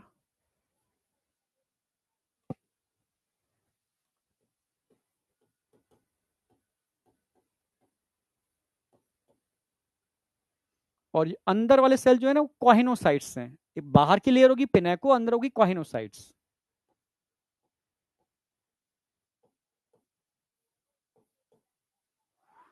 ठीक है, और ये स्पिक्यूल्स हो गए, स्पॉन्जिन फाइबर,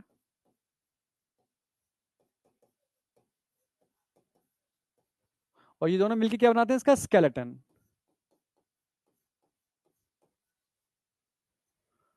क्लियर बिल्कुल। हाँ, ये sessile attach with solid surface, तो सिसाइल। क्लियर है बिल्कुल। अब यहां जो सेल दिख रहे हैं ना आपको, ये सेल जो पोर बना रहे हैं इनको पोरोसाइट बोलते हैं, पोडो नहीं, पोरोसाइट, पोरोसाइट सेल्स जो पोर बनाने का काम कर रहे हैं यहां पर। ठीक है, ये जो ओपनिंग दिख रही है, ओपनिंग, इसको क्या बोलेंगे, ऑस्टिया, ऑस्टियम या ऑस्टिया कुछ भी कह सकते हो। अंदर जो कैविटी दिख रही है क्या बोलेंगे इस कैविटी को, स्पॉन्जोसील।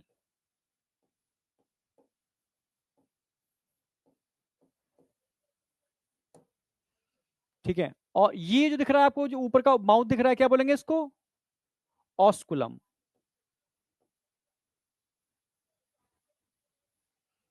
ऑस्कुलम।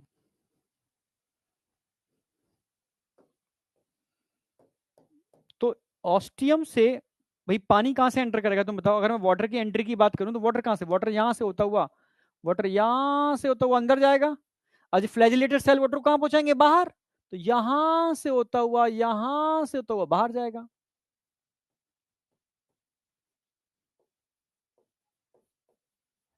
तो वाटर ऑस्टियम से, वाटर की अगर मैं बात करूं तो ऑस्टियम से स्पॉन्जोसील, स्पॉन्जोसील से ऑस्कुलम, ऑस्कुलम से बाहर।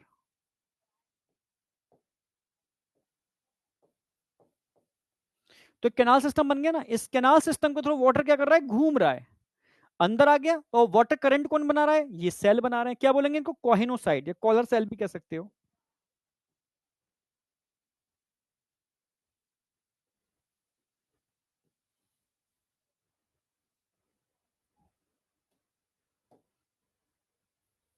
इस तरीके से ये तो हो गया सीलिया।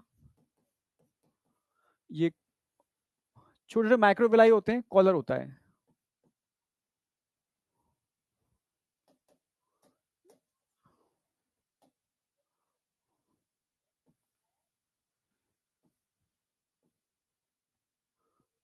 यहां तक समझ में आया?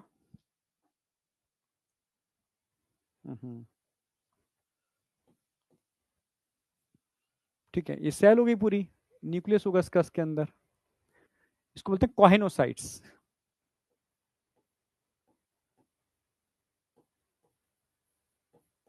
कॉलर सेल्स कह सकते हो। ठीक है। तो यही तो वही डाइजेशन कैसे होगा? कोई कोई भी पानी के अंदर फूड आया, ये फूड को क्या कर लेंगे? अंदर ट्रैप कर लेंगे, अंदर डाइजेस्ट कर देंगे, इंटरसेलुलर डाइजेशन होगा। ये क्या बन रहा है? Water canal system.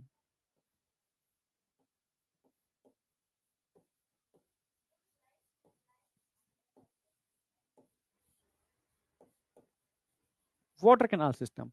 तो ये है बेटा इसका वाटर कैनाल सिस्टम, जो कंटिन्यू कंटिन्यू वाटर करंट बनाता है। ठीक है। सीलिया क्या काम करते हैं? Responsible formation of water current, water current. Water current का मतलब है वाटर के फ्लो को मेंटेन करने का काम सीलिया करता है। तो आप बताओ, ये कैनाल सिस्टम स्पेसिफिक फीचर, इससे क्या करता है?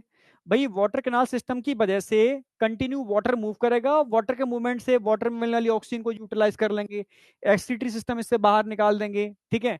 हाँ, जब इसी के अंदर जो सेल्स होते हैं ना, ये रिप्रोडक्टिव सेल भी इसी के अंदर होंगे। ठीक है। ये रिप्रोडक्टिव सेल भी इसी में होंगे।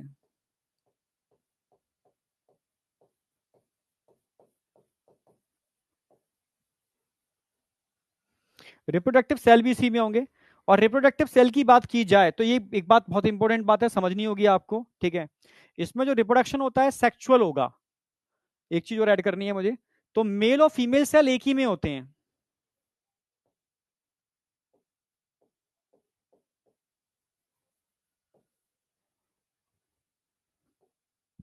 मैं ऐड कर दे रहा हूं। ठीक है। रिप्रोडक्शन के अंदर हम बात करते हैं तो मेल और फीमेल सेल एक ही में होते हैं। इसको थोड़ा मैं शिफ्ट कर रहा हूं। डेवलपमेंट कैसा होगा? इनडायरेक्ट।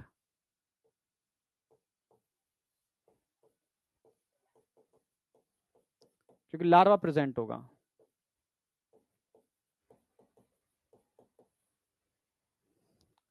ठीक है। रिप्रोडक्शन में बात करते हैं तो ध्यान रखना, यहां पर HMB कंडीशन मिलती है, HMB।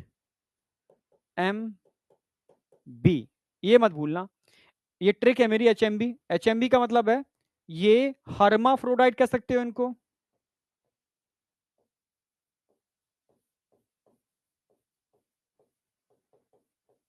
मोनोइसियस भी कह सकते हो, एक ही बात है। इनको बाइसेक्चुअल भी कह सकते हो। यानी अगर मैं इसकी स्पॉन्ज की बात करता हूं तो स्पॉन्जेस में HMB कंडीशन मिलती है। मतलब स्पॉन्जेस मेल और फीमेल सेल अपने अंदर धारण करके रखते हैं, यानी बाइसेक्चुअल हैं। बाइसेक्चुअल को आप मोनोसियस भी कह सकते हो, एक ही एनिमल के अंदर दोनों ही सेक्स प्रेजेंट है। हर्माफ्रोडाइट बात एक ही है। हर्माफ्रोडाइट आ जाए, मोनोसियस आ जाए, बाइसेक्चुअल आ जाए, बात एक ही है। क्योंकि यहाँ पर HMB कंडीशन मिलती है। ट्रिक है ये याद कराने की। DU आ जाए, DU का मतलब है दिल्ली यूनिवर्सिटी, मतलब डायोसियस, मेल अलग होगा फीमेल अलग होगा। यू मतलब यूनिसेक्सुअल, एक के अंदर एक ही सेक्स होगा, ठीक है, समझ में आया? हाँ, तो ये आपको ध्यान रखना है। तो इससे ही समझ में आ गया होगा। तो यहाँ पर रिप्रोडक्टिव सेल्स, दोनों टाइप के सेल्स एक ही के अंदर होंगे, क्योंकि एचएमबी कंडीशन देखने को यहाँ मिलने वाली है। इस कैनाल सिस्टम का फायदा क्या क्या है? कैनाल सिस्टम का फायदा क्या क्या जरा बताया मैंने। हेल्पफुल टू फूड गैदरिंग, खाना इसी से इकट्ठा करता है। रेस्पिरेशन इसी के थ्रू करता है। Exchange and removal of waste इसी के थ्रू हो रहा है। एंड फर्टिलाइजेशन, फर्टिलाइजेशन इसी के थ्रू होगा। सर कैसे? जैसे समझो, एक स्पॉन्ज है,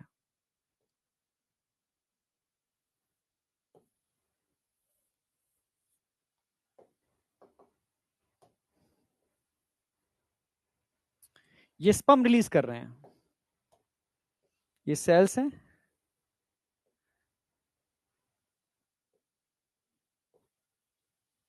ये स्पर्म रिलीज करेंगे, ये स्पर्म रिलीज कर दिए ना, ये रिलीज कर दिए, ये स्पर्म बाहर आ गए, ठीक है, गैमीट, मेल गैमीट। अब ये मेल गैमीट वाटर करंट के थ्रू किसी दूसरी, मानो ये दूसरी स्पॉन्ज है, तो एक दूसरी वाटर करेंगे तो दूसरी स्पॉन्ज में जाकर के इंटरनल फर्टिलाइजेशन करेंगे। फर्टिलाइजेशन क्या कैसा होगा? Internal fertilisation, internal fertilisation, fertilisation inside the body. तो यहां से इन्होंने रिलीज कर दिए, और यहाँ पर फीमेल वाले होंगे, यहाँ पर फीमेल सेल होंगे। भाई मेल और फीमेल दोनों एक ही में होते हैं ना, फीमेल सेल, तो इंटरनल फर्टिलाइजेशन कर देंगे मेल गैमीट। सिंपल सी बात है, इसलिए ये फर्टिलाइजेशन में भी हेल्प करता है वाटर करंट, ठीक है। तो ये स्पेसिफिक फीचर है इसका। आगे बढ़ रहा हूं। अब एनसीईआरटी ने 3 एग्जांपल दिए हैं। एक तो साइकॉन का दे रखा है, साइकॉन, साइकॉन, इसको स्काइफा कहते हैं, ये क्वेश्चन आएगा, इसको क्या बोलते हैं? स्काइफा।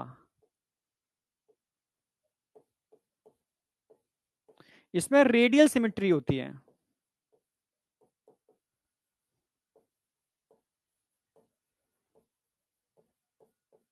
रेडियल सिमेट्री होगी, ध्यान रखना।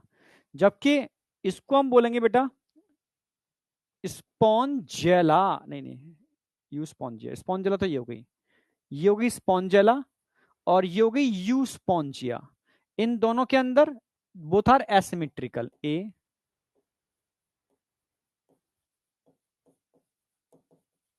दोनों ही एसिमेट्रिकल हैं, जबकि वहां पर आपको इसमें कैसी सिमेट्री मिल रही है? रेडियल सिमेट्री मिल रही है। पता है इसको हम बाथ स्पॉन्ज भी कहते हैं, इसको हम बाथ स्पॉन्ज कहते हैं। क्यों कहते हैं बाथ स्पॉन्ज? क्योंकि इसको बाथ स्पॉन्ज कहते हैं क्योंकि स्पॉन्ज जला के अंदर स्पिक्यूल्स नहीं होते हैं, स्पिक्यूल्स एब्सेंट होते हैं, यानी कांटे नहीं होते इसके अंदर। कांटे ना होने की वजह से आप इसको रगड़ रगड़ के नहाने में यूज कर सकते हो, समझे? सिसाइल मतलब होता है बेटा अटैच विद सॉलिड सरफेस। कोई चीज सॉलिड सरफेस से चिपकी हुई है तो उसको सिसाइल टर्म यूज करेंगे। हाँ, सॉलिड सरफेस से चिपकी हुई है तो वो सिसाइल है, attach with solid surface.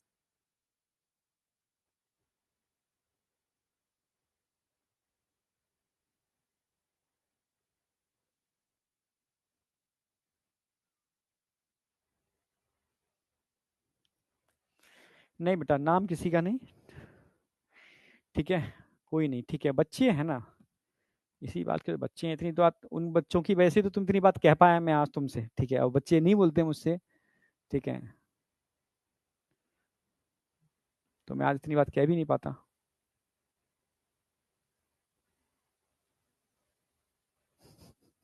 Larva का मतलब नहीं बताया, लार्वा नहीं जानता, टीवी में ऐड होता है, जैसे बटरफ्लाई होती है, ठीक है, उसका लार्वा था ना, छोटा सा लार्वा, ठीक है। लार्वा और एडल्ट अलग अलग होते हैं, ठीक है, टीवी में कितने सारे ऐड आते हैं, डिस्कवरी पे देखो लार्वा निकल रहा है, अंडे से फट के लार्वा बाहर आया। कहते हैं हम लोग कि मेढक के लार्वा को हम टेडपोल कहते हैं, गुस्से में क्लास में बच्चों से कहता हूँ टेडपोल का टेडपोल रह जाएगा, कभी एडल्ट में कन्वर्ट नहीं होगा, ठीक है। तो लार्वा, ठीक है, एडल्ट की वो फॉर्म होती है जो एडल्ट से बिल्कुल डिफरेंट होती है, ठीक है, और एग के फटने से लार्वा बनता है, तब एडल्ट बनता है, ठीक है, समझे?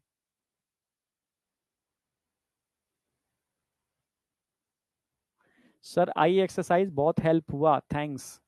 बेटा वो आई एक्सरसाइज बहुत गजब है, ठीक है, हाँ, क्योंकि वो मतलब मान के चलो पेटेंटिंग वाली एक्सरसाइज है, वो अगर ढंग से कर लेते हो तो रेगुलर करना पड़ेगा। रेगुलर करोगे तो उसका मतलब मैजिकल उसका रिजल्ट देखने को मिलेगा आपको। स्ट्रेन मतलब बहुत सारी चीजों में हेल्प करती है, ठीक है। उसमें नेक एक्सरसाइज और हम कराते थे पहले, पर वो नेक एक्सरसाइज मैंने ऐड नहीं किया क्योंकि वो छोटा सा शॉर्ट बनाया था। प्रॉपर 10-15 मिनट लगते हैं पूरा इसको करने में, तो आई के लिए सफिशियंट है। पर नेक भी जोड़ दोगे तो आपका जो जो टेंशन वेंशन होती है ना, वो भी रिलीफ हो जाती है।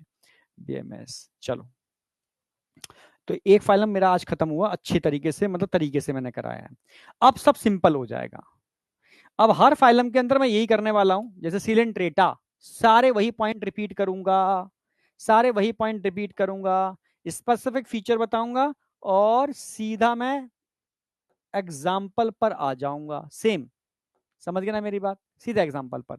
यानी अब हर फाइलम में मैं यही स्ट्रेटजी यूज करने वाला हूं, हर फाइलम के अंदर यही स्ट्रेटजी यूज करने वाला हूं। समझे या नहीं समझे?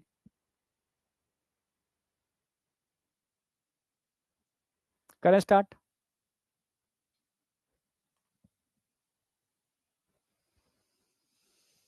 कहो तो ये फाइलम मैं अब कल कराऊं, क्योंकि आज बस थोड़ा सा हिम्मत हार रहा हूं, एनर्जी का लेवल डाउन हो रहा है, ठीक है। कल का मतलब है, अभी देखो मैं बीच में क्लास लूंगा, ठीक है। इस वीक में कोई ना कोई एक्स्ट्रा क्लास लगा लूंगा मैं, और ठीक है। Next week, next week actually में छुट्टियां पड़ रही है ना, वो मेरे टर्न पर पड़ रही हैं। मेरा टर्न क्या है? मेरा टर्न आ रहा है सोमवार मंगल बुध, यही छुट्टियां हैं, ठीक है। तो पर ठीक है, ठीक है। दिवाली के बाद जब तरुण सर का टर्न आएगा, तो वो जब जाएंगे ना घर, तो कुछ क्लासें मैं उनसे ले लूंगा, ठीक है। हाँ, मतलब ले के लूंगा, वो खाली होंगी तो उनकी जगह मैं ले लूंगा, वो तो बराबर हो जाएगा, तो टेंशन मत करना। हाँ, तो पर मैं छुट्टियों में तुम्हें डिस्टर्ब ही नहीं करना चाहता। मैं चाहता हूँ एक दिन अगर रेस्ट मिल जाए ना, तो आप री एनर्जेटिक होते हो एक बड़ी लड़ाई के लिए, वो जरूरी है। बीच बीच में रेस्ट लेना बहुत जरूरी होता है, और फेस्टिवल का टाइम होता है, आप मतलब घर जाते हो, चीजें हैं, ठीक है। तो 1-2 दिन आप रेस्ट कर भी लो, थोड़ा सा अपने ब्रेन को मतलब एक्टिवेट करो, ठीक है। कभी कभी मतलब अगर आप लगे लगे लगे लगे काम करते रहोगे ना, तो एनर्जी लेवल डाउन हो जाता है। तो कभी कभी एनर्जी लेवल को फिर से बूस्ट करने के लिए एक रेस्ट लेना जरूरी होता है। जब लंबी रेस करनी हो, जैसे मुझे ड्राइव लंबी करनी होती है, तो मैं बीच में मुझे स्टॉप लेना पड़ता है, जिससे कि इंजन इंजन दोबारा सही हो जाए, जिससे कि दोबारा से मैं पिकअप लेकर के तेजी से निकाल पाऊँ, ठीक है। तो ये चीजें आप समझ गए होगे। लाइफ के अंदर भी बीच बीच में रेस्ट बहुत जरूरी होता है, अगर आपको मतलब पारी लंबी खेलनी है तो, ठीक है। तो ठीक है, तो बाई चांस क्लास नहीं मिल पाई तो मैं पहले ही बोल दे रहा हूँ, ऑल द बेस्ट, ठीक है। स्टार्ट इसलिए नहीं करा रहा मैं, उसमें थोड़ा सा समझाऊंगा उसको अगली क्लास के अंदर। हैप्पी दिवाली सभी को, ठीक है। हो सकता है मेरी क्लास ना मिले मुझे भी, तरुण सर लेंगे इसलिए क्योंकि वो आगे जाएंगे, तो वो अभी शायद कंटिन्यू लेंगे। तो सभी को दिवाली की ढेरों सारी शुभकामनाएं। दिवाली के जस्ट बाद, क्योंकि मैं मेरा वेडनेसडे से शायद स्टार्ट कर दूंगा मैं, तो पूरी एनर्जी से लगते हैं और फोड़ते हैं बेटा, ठीक है। इस साल का नीट का एग्जाम निकालना है हर कीमत पर, ठीक है। इतना मैं प्रॉमिस कर सकता हूँ, कंटेंट वाइज आप पीछे नहीं रहोगे, चाहे कुछ भी हो जाए। मतलब हिंदुस्तान की किसी भी कोचिंग में जहां वो 5 लाख 10 लाख भी लेते हो, मतलब मान लो कि बहुत तुर्रम खा वाली, ठीक है, कंटेंट में तुम उनसे 19 तो छोड़ो, तुम 21 ही रहोगे, गारंटी मेरी है, ये गारंटी मेरी है, ठीक है। बस वही है कि आपका फेथ कितना है, ठीक है। वही है, मतलब चीज डिपेंड करता है ना, कि जब लगता है ना कि बहुत सस्ती चीज नजर आती है, तो मेरा उससे फेथ कम हो जाता है। और वही या उससे भी गिरी हुई चीज जब बहुत महंगी मिलती है, तो पैसा गया होता है ना, तो उसमें मेरा कनेक्शन थोड़ा अलग टाइप का हो जाता है। बस वही सब चीजें हैं। तो अपना पूरा मोटिवेशन से रहो, ठीक है। मिलते हैं, ठीक है। अगेन हैप्पी दिवाली, ठीक है। बाय बेटा। और अभी शायद फ्राइडे को एक लाइव है, उसमें हम लोग मिल रहे हैं, ठीक है। ओके, हैप्पी दिवाली बेटा, बाय बाय बाय बाय।